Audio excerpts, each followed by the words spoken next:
What is this India, Middle East, Europe corridor which was talked about during the G20 Summit? This happened during an unexpected meeting between the leaders of India, the United States, United Arab Emirates, Saudi Arabia, Italy, France, Germany, and the European Commission on the sidelines of the G20 to announce their shared ambition of creating an India, Middle East, Europe economic corridor, which is the IMEC, which came as a surprise to many. US President Joe Biden has described this signing of the MOU as a big deal, one that would include transport, data, renewable energy grids, and clean hydrogen pipelines.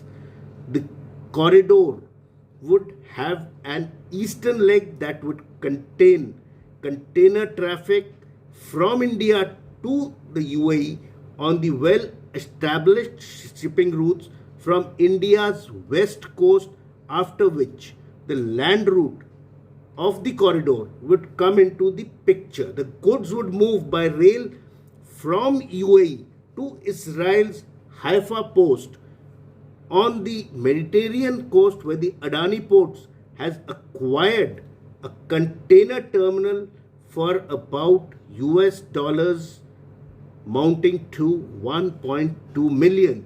The freight train from UAE would likely proceed to Al Ghaifat on the Saudi border, a 605-kilometer stretch where an Etihad rail track is already operational. A 250 section from the Saudi UAE border to the Harat is under construction, while the longest 1,392 kilometer long railway line from Harat to Al Hadida on the Saudi Jordan border is already in place. That leaves only a 300-kilometer stretch from Al Hadida to Haifa in Israel via Beit Shehan on the Jordan-Israel border. A good chunk of the physical rail infrastructure is therefore in place already. The western leg of the corridor would put the containers back on the ship in Haifa and take them to Piraeus in Greece for on-road submission by European rail networks to their final destination in the various European countries. The attraction of the two-way transport link lies in reducing dependence on the Suez Canal and creating a route that would be 40% faster because of the high-speed freight trains that would travel at a speed of 120 kilometers per hour, that is 3 to 4 times faster than the most leisurely pace of the ship.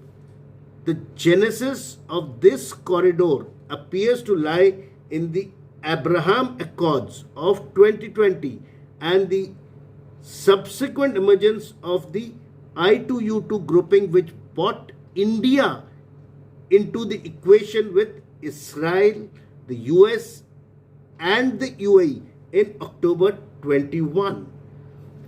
Now, a lot of people have commented that this corridor is being compared with the Chinese Belt and Road Initiative, but then there is a key difference. China is basically trying to get control of these countries through which this road is passing, but in case of this IMEC, the economic corridor is not only limiting its scope to trade in goods alone, it takes into account the growing imperative of cyber security and possesses a secure, high-speed data pipeline that could facilitate export of India's IT services to Europe and West Asia.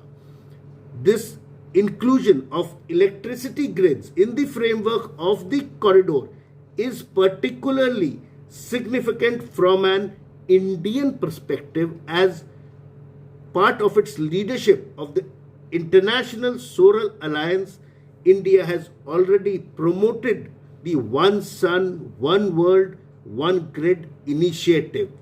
So, it is for us to see the political will and resolve of the participating countries, which will be tested as they start coordinating to meet a formidable array of challenges.